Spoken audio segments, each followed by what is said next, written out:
जय जय रामकृष्ण हरी. हरिपाठ चिंतन प्रवाहातला आजचा चिंतनाचा अभंग आहे. नित्य सत्यामीत हरिपाठ जासी, कळिकाळ त्यासी न पाहे दृष्टी.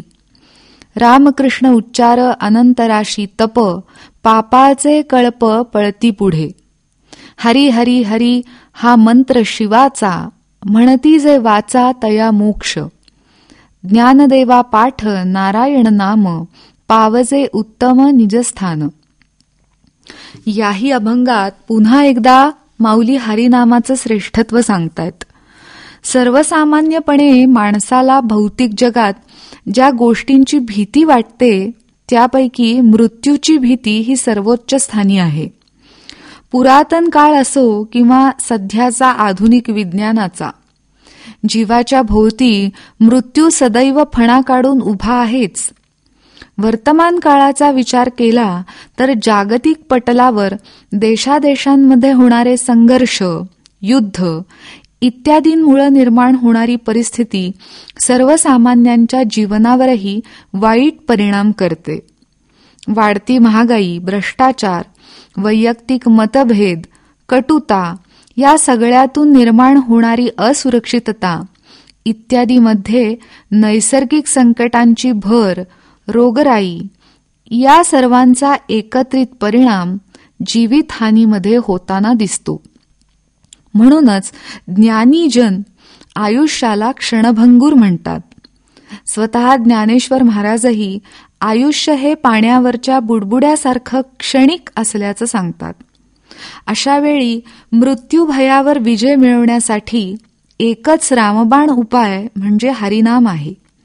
जो कोणी हे सत्य आणि अमित हरिनाम घेतो त्याचं मृत्यूभय नष्ट होतं.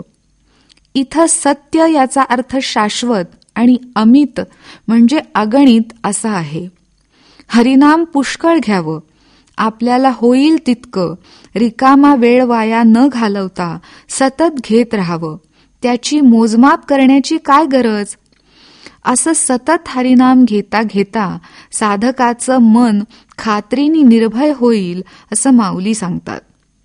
श्रीमद भागवत महापुराणात सध्याच्या कलियुगाचे पुष्कळ दोष सांगितले आहेत. कलैर दोष निधे राजन नास्ती ह्वेको महान गुणः, कीर्तनादेव कृष्णस्य मुक्तबंध परम व्रजेत. अर्थात कलियुग म्हणजे समस्त दोषांचा सागरच.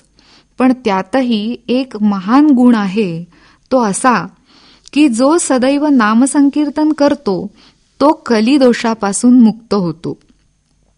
शांतीब्रह्म संत एकनाथ महाराज म्हणतात, कळी काळा नाही बळ, नाम जपे तो सबळ. हरीचिया दासा साचे, नाही भय कळी काळाचे. एका जनार्दनी काळ, काळ होय कृपाळ. रामकृष्ण हरी असा वैखरीने उच्चार करताना वाचिक तप घडल्याने त्या तपसामर्थ्यामुळं पापांच्या राशी नष्ट होतात. पापवासनेची निवृत्ती झाल्यामुळं पुन्हा भविष्य काळातही हातून पापकर्म घडत नाहीत. असं हे सामर्थ्यवान हरिनाम आदिगुरु प्रत्यक्ष शंकरांचाही मंत्र आहे. माऊली भगवान भोलेनाथांच्या दाखल्यानी हा विश्वास देतात की सदाशिवाप्रमाणे हरिनाम जो जपेल त्याला निश्चित मोक्षलाभ होईल. ज्ञानेश्वर महाराज इथं स्वतः सत्यापन देतात की हे नारायण नाम नित्य करीत असल्यामुळं मलाही उत्तम अशा निजस्थानाची म्हणजे आत्मस्वरूपाची प्राप्ती झाली आहे. जय जय रामकृष्ण हरी.